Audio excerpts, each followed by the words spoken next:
I never imagined the final showdown would happen on a Wednesday afternoon, with a stack of municipal ordinances between me and a vindictive neighborhood board. It began with a single sheet of paper slipped under my door. Violation. Unauthorized rental use of property. 3 typed lines.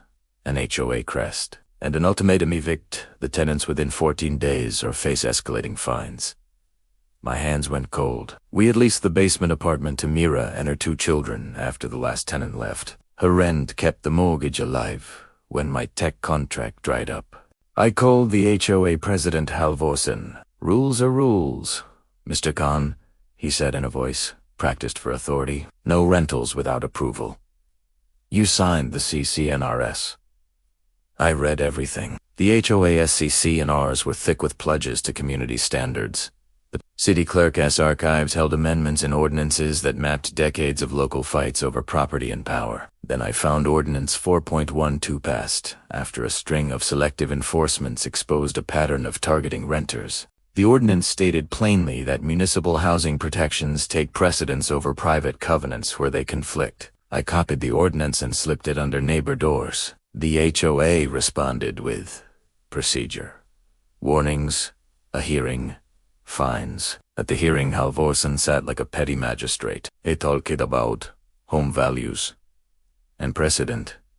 Mira sat beside me. Her youngest clutched her sleeve. When I placed the ordinance on the table, the room changed. "You can't bring city law into our private governance," Halvorsen snapped. "You can," I replied.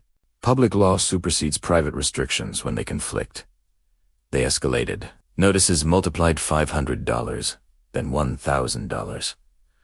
A lean threat arrived like a hammer blow. I paid what I could, each payment a protest. Losing our home felt suddenly plausible, a dull ache that traveled with me. I talked to a reporter who ran a piece, HOA versus E, the renters. The story went small viral in neighborhood circles and pulled a council member's eye. A tenants' rights group offered pro bono counsel. The public attention was contagious. It turned the HOA's private theater into a public spectacle.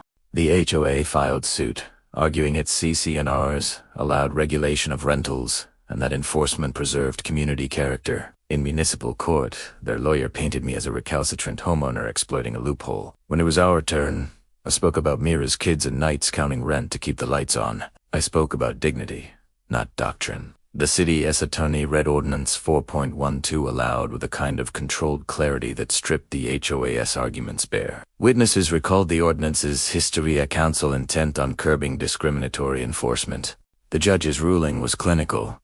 Where municipal ordinance conflicts with private covenants, municipal law prevails. Fines were rescinded, liens voided, and the court sanctioned the HOA for pursuing enforcement in bad faith. Halvorsen didn't crumble. He circulated a petition to amend the CC&Rs in a way that attempted to sidestep municipal law. It was the most dangerous moment when legal retreat gives way to political maneuvering.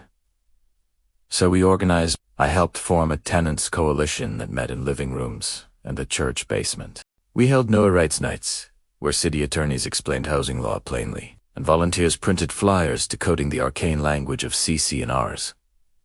A neighbor named Rosa, an elderly widow who fed feral cats, read the ordinance and came to the first meeting with a stack of copies. She had never stood against the board before. She had only knitted and kept to herself. When power makes people small, small acts of courage can be enormous. Social media amplified our work. The reporter's piece lived on neighborhood pages. Online debates forced homeowners to confront the facts. When a board member circulated a spreadsheet accusing dozens of households of violations, homeowners recognized their own addresses and laughed with disbelief. That laughter hit teeth. It undermined authority, built on fear. Halvorsen tried intimidation, cease and desist letters, threats of countersuits, whisper campaigns. He hired an attorney who billed like a stern clock. We had no deep pockets, but the tenants group connected us with young lawyers at a legal clinic. They worked pro bono because they believed in messy causes. They liked the law when it smelled of injustice. They attended hearings, drafted responses, and transformed the HOA's harassment into a paper trail. In court, the HOA produced witnesses about community character. The city's lawyer produced counsel. minutes and witnesses who testified about discriminatory enforcement patterns. The difference was stark. The HOA offered opinions about taste. The city offered legislative intent and precedent. The judge's decision followed the law's logic. Victory was not cinematic. The judge's order rescinded fines and voided liens, and the sanction angered the board. But the ruling didn't finish the battle. Halvorsen pivoted to social tactics, passive-aggressive emails, ostracism, and subtle obstructions, like delaying permits for a neighborhood event. He relied on the soft power of social exclusion, which can be crueler than any lien. We responded by teaching more people the law. Our Know Your Rights nights grew into a movement of sorts. City officials answered questions. Neighbors brought their CCNRs and asked where they were overruled by municipal code. We pushed for transparency measures at board meetings, public minutes, advance notice of enforcement actions, and limits on unilateral fines. Knowledge redistributed authority. The slow work paid off. Attendance at HOA meetings grew. Scrutiny replaced default trust. The petition to amend the CCNR stalled. Halvorsen's allies thinned, and his tactics began to look vicious rather than protective. When he resigned months later, citing personal reasons, his departure read like a quiet capitulation. Life after the fight was not a montage of triumph. We still mowed lawns and paid dues, but the neighborhood's character shifted toward a more informed civility. Mira moved months later into a brighter apartment and a better job. She hugged me in the doorway, saying, "You saved us." I told her softly, "We saved each other." There were lessons. Law alone is cold paper without community. Community without knowledge is vulnerable. A photocopied ordinance and a reporter matter. Yes, but so do the hours spent showing up, explaining clauses, and handing out flyers. Power survives when knowledge is scarce. The antidote is not always grand gestures, but steady presence and the willingness to speak the legal language aloud. The aftermath taught me humility. There were nights I replayed arguments, wondering if I'd done enough or if I'd provoked more animosity than necessary. Halvorsen's bitterness lingered in neighborly silences for a while. A few people still avoided my porch as if proximity might contaminate them, but those slights were small compared to the damage we had averted. I learned that courage isn't always loud. Often it's a quiet accumulation of small decisions over long days. A year after the ruling, at the neighborhood picnic, we organized tables, sagging with food, string lights, kids running barefoot. Halvorsen's absence was a presence of its own. People who had once been allies of convenience toasted to community in a way that was less about uniform lawns and more about connecting across differences. Rosa sat beside Mira, and they compared recipes. A retired teacher apologized to me in private for not speaking up sooner. I kept a copy of Ordinance 4.12 in a shoebox with other critical papers.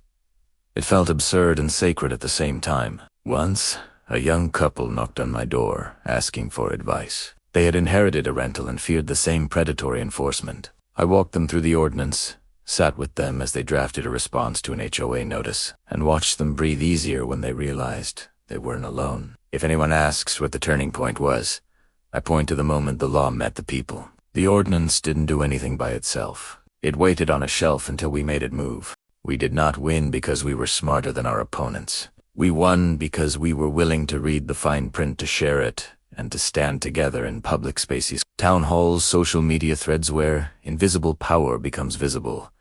When I think of the future, I don't imagine myself as a hero. I remember the feeling of holding a photocopy in my palm and understanding that paper could be a lifeline. That image reminds me that when institutions look small, citizens must not. Rights matter when they are enforced, and enforcement requires people who will do the tedious, courageous work of making a law mean something in ordinary lives. If you face a similar notice, know this. The first instinct to panic is normal. The second instinct to read, copy, and mobilize is what makes law alive. Bring neighbors into the light. Document everything. Find a reporter or a legal clinic.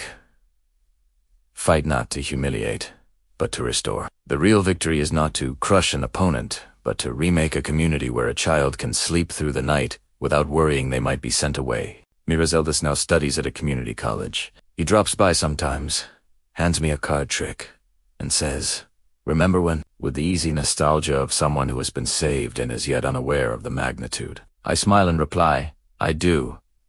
It is a small, ordinary answer, and it holds everything. The fear, the argument, the court, the nights of organizing, and the dawn that came after Unaben, permanent, true.